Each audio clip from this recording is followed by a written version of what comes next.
मला अतिशय आनंद आहे.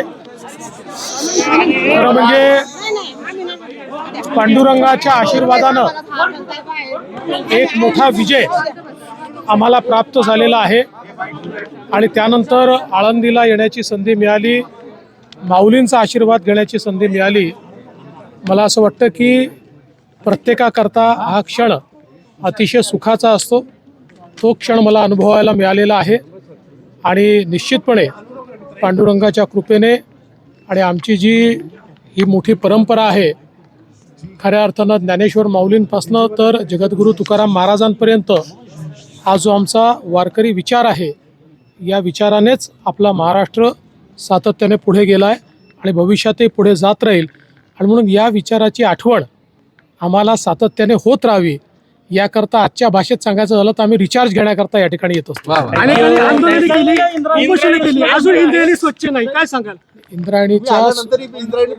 इंद्रायणीच्या स्वच्छतेचं काम चाललं आहे. आपण सगळ्यांनी लक्षात घेतलं पाहिजे की इंद्रायणीची स्वच्छता हा एका दिवसाचा कार्यक्रम नाही आहे. जवळजवळ सगळ्या शहरांचं, गावांचं आणि उद्योगाचं पाणी हे त्या ठिकाणी जातं. ते सगळं कॅच करून, ते सगळं शुद्ध करून आपल्याला शुद्ध पाणी इंद्रायणीत सोडायचं आहे. त्याचा कार्यक्रम आपण सुरू केलेला आहे, मागेच लॉन्च केलेला आहे. सगळ्या वेगवेगळ्या गावांना, ग्रामपंचायतींना, नगरपालिकांना, महानगरपालिकांना आपण निधी उपलब्ध करून देतो आहोत.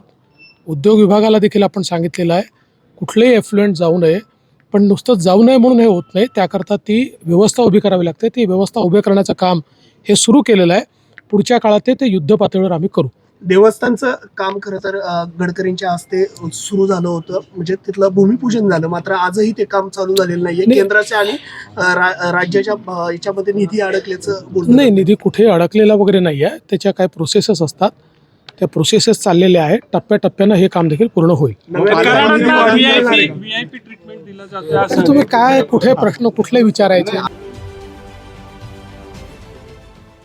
देश विदेशातील प्रत्येक घडामोडींचे लाईव्ह अपडेट मिळवण्यासाठी आता साम टीव्हीच्या सर्व सोशल मीडिया प्लॅटफॉर्मला लाईक, फॉलो आणि सबस्क्राईब करा.